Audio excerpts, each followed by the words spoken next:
Everyone, तो आज की इस वीडियो में हम लोग बात करने वाले हैं नीट 2026 के पेपर के बारे में। तो बहुत से लोगों का सबने पेपर तो दे दिया है एक्चुअली में, पर उसके अंदर पेपर का एनालिसिस कैसे करना है वो लोगों को समझ में नहीं आ रहा है।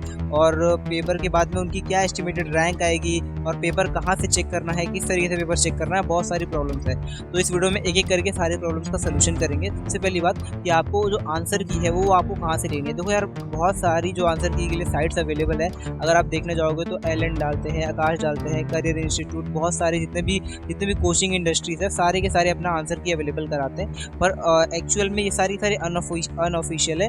अगर आपको तुरंत में ही चेक करना है आपका कि कितने मार्क्स आपके बन रहे हैं तो आप इन सब पे जा सकते हो। पर मैं बोलूँगा अगर आपको रिलायबल सोर्स चाहिए, जो आपको मेन सोर्स चाहिए, तो आपको नीट की जो ऑफिशियल आती है आंसर की उसका वेट करना है। जो कि आपको कौन सी वेबसाइट पर मिलेगी, NEET.NTA.NIC नाम की वेबसाइट पे जाके मिलेगी। आप वहाँ पे जाकर क्लिक करोगे तो आपको नॉर्मल वेबसाइट शो करने लगेगी। हाँ, आपका रिजल्ट या फिर यहाँ पे बात आती है कि आपको इन वेबसाइट को यूज़ कैसे करना है। तो अगर आप डायरेक्ट ऑफिशियल वेबसाइट से ही चेक करना चाहते हैं, जो कि नीट या फिर एनटीए की ऑफिशियल वेबसाइट है, तो वहाँ पे आप जाके चेक कर सकते हो। जो प्रोसेस क्या है उसका देखो, मैं प्रोसेस समझा देता हूँ आपको कि किस तरीके से आपको चीज़ें यूज़ करनी है साइट को। सबसे पहला स्टेप है कि आप NEET.NTA.com वाली वेबसाइट पे जाएंगे। वहाँ पे आपको अपना एप्लीकेशन नंबर डालना है, यानी जो आपका एप्लीकेशन नंबर है वो डालना है, आपकी डेट ऑफ बर्थ डालनी है, और उसके बाद में आपको आंसर की जो है वहाँ से डाउनलोड कर लेनी है। सिंपल आप आंसर की डाल के डाउनलोड कर सकते हो।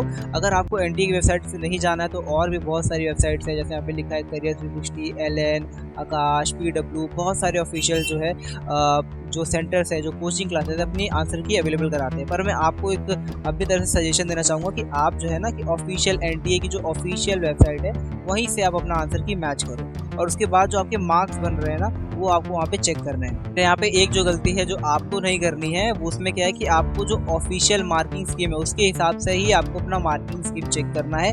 आपको जो पेपर आप चेक कर रहे हो उसके हिसाब से कि कितने मार्क्स बनने चाहिए पेपर के अंदर, वो आपको कैसे देखना है मैं आपको बता देता हूँ। देखो, आपको एक करेक्ट आंसर के लिए +4 मार्क्स मिलेंगे और एक रॉन्ग आंसर के लिए -1 मिलेंगे।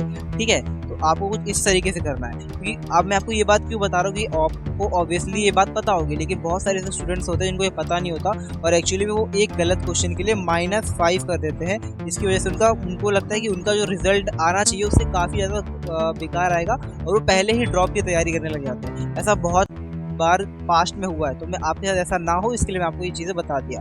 और आपको क्या करना है कि ये सारी वेबसाइट से आपको आंसर मैच करने, और आपने जो आंसर मैच नहीं किए, जैसे कि आपने कुछ आंसर अपने पेपर में टिक नहीं किया, आपने क्वेश्चन अटेम्प्ट तो कर दिया पेपर में पर आपने अपने क्वेश्चन पेपर में मार्क नहीं किया था, तो आप क्या कीजिए, आंसर की चेक करने से पहले एक बार फिर से उसको अटेम्प्ट करके देखिए, आपको जो आंसर लगता है उसके बाद आप मैच कीजिए। तो आपको ऑब्वियसली वही आंसर मिलेगा जो आपने पेपर में भी मैच किया होगा, जिससे आपको ऑलमोस्ट आपका एक्यूरेट जो मार्क्स है वो आपको पता चल जाएंगे कि आपके कितने मार्क्स। तो देखो यार, मैंने पेपर एनालिसिस की बात तो कर ली, पर एक्चुअल में मैंने बताया नहीं कि पेपर एनालिसिस कैसे करना, किस तरीके से। बहुत सारे लोगों को पता होता है, पर मैं अगर इन डिटेल आपको समझाने की कोशिश करूँ कि आपका अगर नीट का पेपर आपको एनालाइज करना है तो आप वो किस तरीके से कर सकते हो। सबसे पहली बात कि आपको देखना है कि कितने क्वेश्चन आपने अटेम्प्ट किए हैं उसके अंदर से, वो आपको यहाँ पे ध्यान देना है कि कितने क्वेश्चन आपने अटेम्प्ट किए हैं और कितने आपने छोड़ दिए हैं। तो जैसे कि फिजिक्स के अंदर कितने अटेम्प्ट किए हैं, केमिस्ट्री के अंदर, बायो के अंदर, जितने टोटल अटेम्प्ट वाले क्वेश्चन यानी कितने क्वेश्चन आपने अटेम्प्ट कर दिए, चाहे वो आपके गलत हो सही हो, आपको उनको पहले काउंट करना है और उसके उसको क्लासीफाई करना है, टैग करना है ईजी, मीडियम या मॉडरेट, टफ वाले पार्ट में, या वो कौन सा पार्ट ईजी लगा या मॉडरेट लगा या टफ लगा। देखो, अगर हम लोग पेपर 2026 की बात करें ना तो एक्चुअल में वो मॉडरेट ही था एक तरीके से, क्योंकि 25 का जो पेपर था बहुत ज़्यादा टफ आ गया था अनएक्सपेक्टेडली, लेकिन जो 26 का पेपर था ऑलमोस्ट मॉडरेट लेवल पे था। तो आपको क्वेश्चन अगर बहुत ज़्यादा टफ लग रहा है तो मतलब आपका जो है वो क्वेश्चन बहुत ज़्यादा चांस है कि वो गलत हो सकता है। अगर आप इजी टू मॉडरेट के बीच में खेल रहे हैं तो आपको लगेगा कि हाँ एक्चुअल में आपकी ज़्यादा मार्क्स मिलने के चांसेस हो जाते हैं। आपको चेक कैसे करना है, देखो, जो आपने एक्चुअल मार्क करके रखा है कि हाँ ये क्वेश्चन तो मैंने पेपर में मार्क किया है, तो आप डायरेक्ट आंसर की से चेक कर सकते हो कि हाँ इतने क्वेश्चन मेरे राइट है बायोलॉजी में, इतने क्वेश्चन मेरे रॉन्ग है, और आपको प्लस माइनस करके टोटल कैलकुलेशन निकालना है कि ओवरऑल मेरा 720 में से कितना स्कोर बन रहा है। उस हिसाब से आप चीज़ें चेक कर सकते हो। तो उसके बाद से आपको मालूम पड़ेगा कि आपके जो वीक एरियाज है, जैसे कि आपने बायो के अंदर किसी एक चैप्टर का पर्टिकुलर चैप्टर से आपने जैसे कि क्वेश्चन बहुत सारे गलत कर रखे हैं, अपने रिप्रोडक्शन के जितने क्वेश्चन थे सारे गलत कर दिए, आपको पता चल जाएगा कि हाँ मेरा रिप्रोडक्शन का जो पार्ट है ये हमारा वीक था, इसकी वजह से हमारे जो मार्क्स है वहाँ पे रह गए।